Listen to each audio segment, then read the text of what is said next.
જો નવપરજીની આરાધના નવપરજીને કાઢવા માટે કરવાની છે. અનંતકાળથી વળગી ગયેલા નવપરને કાઢવા માટે નવપરજીની આરાધના છે. નવપર આપણને વળગી ગયા છે.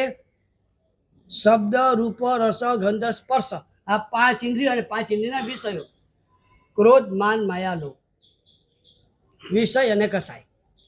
આ નવપર અનંતકાળથી જે આપણને વળગી ગયા છે,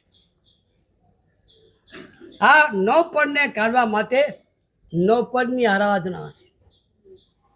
એમ સામાન્યથી કહેવાય સ્થૂળ દ્રષ્ટિ, બાકી તો એક એક પદ બધા જ રીતે સમર છે, પણ સ્થૂળ દ્રષ્ટિથી કહેવાય શબ્દને કાઢવા માટે હરિયન પદની આરાધના છે. અરૂપી એવા સિદ્ધની આરાધનાથી રૂપના મોહ તૂટે છે.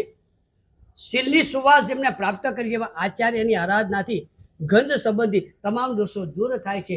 અને જેનો સતત સૂત્ર સ્વાધ્યાય ચાલે છે એવા ઉપાધ્યાય ભગવાનની આરાધનાથી આપણી જીભ પવિત્ર થઈ ગઈ, એટલે જીભની પવિત્રતા આવે છે. અને જે સર્વાંગ સુંદર, જેના તમામ યોગો પવિત્ર છે, એવા સાધુની આરાધનાથી સ્પર્શેન્દ્રિયના દુઃખો દૂર થાય, પાપો દૂર થાય છે. સમ્યક દર્શનની આરાધનાથી ક્રોધ ઉપર વિજય મળે, ઉપશમ ભાવની પ્રાપ્તિ થાય છે.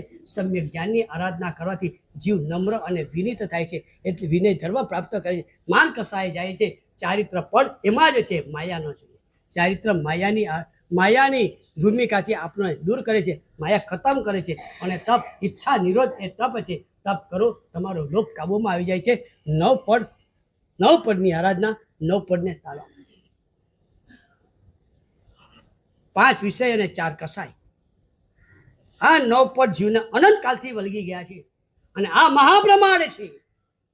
જેટલી વાર મને સારું સાંભળવાનું મન થાય, જોવાનું મન થાય, સૂંઘવાનું, ખાવાનું, કંઈ પણ એવું મન થાય, એક ક્ષણે હું પ્રમાણમાં છું. અને ભગવાન કહે છે, આ જ તારો પ્રમાણ હિંસા છે.